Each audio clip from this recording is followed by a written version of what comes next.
Ako ang inyong nanang Rosa na magbibigay sa inyo ng mga hanep tips.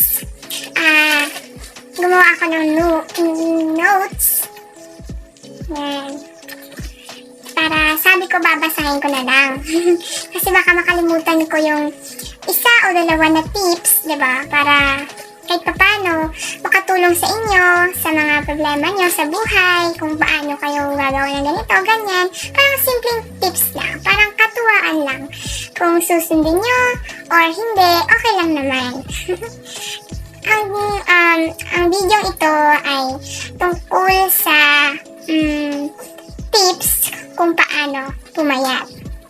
Yan, paano pumayat.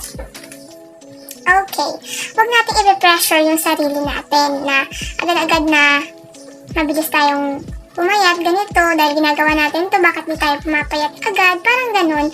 We need na paghirapan ito, maging motivasyon yung mga ibibigay kong tips, tsaka huwag tayong gumawa ng malaking pressure sa sarili natin, kasi pag so much pressure, syempre stress, di ba? Parang mawawalan tayo ng gana na gawin ang isang bagay. Kaya kung gusto natin yung isang bagay na ma-achieve, kailangan natin ng tiyaga, sipag, at syempre yung continue lang na paggawa araw-araw. Okay? Sa tips na ito. Paano pumayat sa loob ng 2 linggo? Okay. Mga tips para mabilis pumayat. Una, matulog ng wasto sa oras. Kailangang 8 hanggang 10 oras ang tulog araw-araw. Iwasan ang pagpupuyat, lalo na sa maling tao. Kailangan natin matulog ng sapat kasi kung kulang ang tulog natin, syempre, pagising natin sa umaga, parang walang saysa yung mga ginagawa natin kasi syempre kulang yung tulog natin, kulang yung pahinga ng mind at saka ng puso natin. Syempre sa buong araw na expose tayo sa mga ginagawa natin, sa pag-aaral, sa trabaho, kailangan natin magpahinga ng sapat. Okay? Huwag tayong magpupuyat, kakachat sa mga maling tao. Number 2.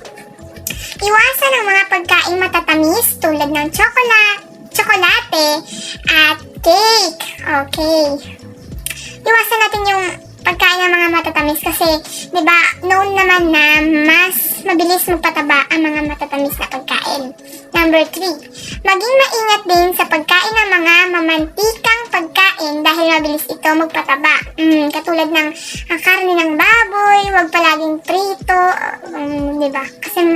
Kasi syempre, mataba na nga tayo. Marami na ang oil na nasa katawan natin. Dadagdagan pa natin ng another oil, di ba? Number 4. Uminom ng maraming tubig araw-araw.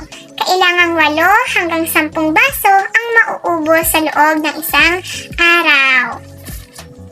Number 5. Iwas-iwasan din ang pag-inom ng soft drinks o di kaya'y alak. Kung iinom tayo ng soft drinks, okay naman na uminom tayo, di po ba? Siyempre, nakasanayan na natin ng mga Pinoy na pag kumakain, mas nakakagana pag may soft drinks. Pero hindi kailangan na araw-araw. Kailangan lang na siguro sa isang linggo, 2 beses or 3 beses, i-ano natin sa sarili natin na dapat iwasan natin yun. Kasi syempre, gusto natin magpapayat. We need na mag-sacrifice din tayo. Di ba? Para yung gusto natin na goal sa buhay natin, a-achieve natin. Hindi natin yung ma-achieve kung puro saya, puro magaganda ang nangyayari, di po ba? We need to sacrifice. We need to ipagpaliban na muna, gawin mo na yung dapat, di po ba? At sa alak din po, kailangan na hindi tayo sa alak na lalo na sa mga babae kasi masama yun eh. Okay lang na uminom ng alak paminsan-minsan pero hindi dapat araw-araw, lalo na pag may pasok, absent kasi iinom kasama sa barkada, masama yun. Masama yun syempre. Number 6. Kailangang mas marami ang kakainin gulay at prutas kumpara sa kanin. Diba? Kasi ang kanin, parang sabi nila, mabilis na magpataba ang kanin. Tama naman yun kasi syempre, ang kanin, nagtataglay siya ng sugar. Maraming sugar ang kanin. Di po ba sa number, ano nga yun? Sa number 3, number 2, mga matatamis. Iwasan. Syempre, sugar sa kanin. Mas maigi na gulay at prutas. Syempre, pag kumakain tayo ng maraming gulay at prutas, mas nami-maintain natin yung ating pagiging malusog na pangangatawan. Although na payat, may mga payat na malusog, pero may mga payat din na sorry for the word, malnourished, ganun, di po ba? May mga mataba rin na malusog. May mga mataba din na obese or malnourished. Tapos, number 7, mahalaga din ang Okay, number 7, mahalaga din ang pag-i-ehersisyo upang maging balanse din ang ating mga buto-buto at kalamnan. Kapag ginagawa na natin yung tips muna 1 hanggang 6, kailangan na sabayan natin ng pag-i-ehersisyo. Kahit konting sumba-sumba lang sa umaga or sa hapon, jogging, kailangan natin na maigalaw din yung katawan natin. Siyempre. Kasi kahit ginagawa natin na yung tips mula 1 hanggang 6, kung walang pag-i-ehersisyo, medyo mahihirapan talaga tayo na magpapayat. Okay, number 8, huwag magkukulong sa kwarto. Maglibang din sa labas at magsagawa ng mga outdoor activities tulad ng paghahardin, pagbabasketball at marami pang iba. Alam niyo po ba, nung bata pa ako, ang saya-saya pag nasa labas ka. Siyempre, marami kang kalaro, marami kang na-experience, marami kang sugat sa tuhod, marami kang gasgas. Pero okay lang, sulit kasi yung experience. Parang na-share mo din sa ibang bata. Na although na sa labas, parang maraming delikado. Kasi syempre, bata kang lalaro, parang ganun. Kasi napagtanto ko na habang tumatanda tayo, mas gusto na natin nakakulong lang sa kwarto, cellphone lang, higa, kain, parang ganun lang, di po ba? Pero habang tumatanda tayo, nasa challenge din na gumawa tayo ng mga outdoor activities para malibang yung sarili natin. Hindi sa nagkukulong lang tayo sa kwarto. Maganda yung naglalaro tayo sa labas, kasama yung mga bata, naghahardin, nagbubunot ng mga damo sa paligid ng bahay natin para kahit papano, hindi yung utak natin kasi pag nasa kwarto lang tayo, parang daming iniisip na iba yun. Pero pag nasa labas tayo, syempre nakikita natin nature, nakikita natin yung kagandahan ng mundo. Di po ba? Tapos, nare-refresh tayo. Syempre, yung hangin sariwa. Oh. Number 9. Huwag puro cellphone, maglaan din ng oras para sa mga hilig mong gawin at makipag-banding sa pamilya.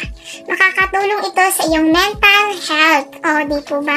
Kasi pag puro cellphone tayo, yung radiation sa mata natin, sa mental health, masama yung palagi na sa cellphone lang. Tapos kailangan din natin mag-banding sa, ayain natin yung kapamilya natin, kunwari, mag-ehersisyo, o diba? Kahit hindi sila nagpapapayat, o diba? Kung gusto mo magpapayat, then, inaaya mo yung kapamilya mo.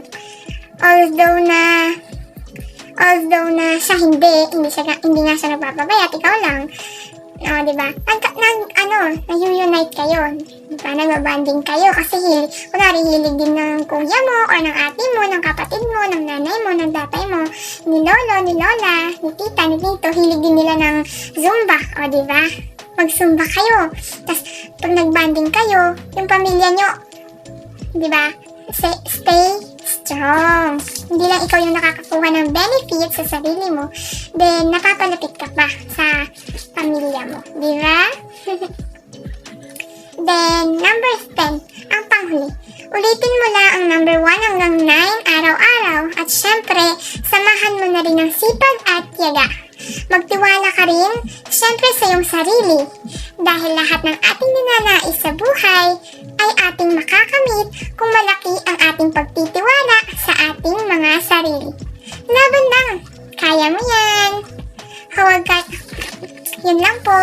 Maraming salamat sa panunood. Sana makakuha kayo ng aral sa mga tips na binigay ko. Pasensya na po pero ngayon na ako parang nasisimula pa lang ako magbigay ng tips kaya nabubulol-bulol ako. Bye-bye! Thank you! Huwag kalimutang mag-subscribe para lagi kayong updated sa mga bago nating tips. Mahal ko kayo! Your number one nanang, Nanang Rosa. God bless!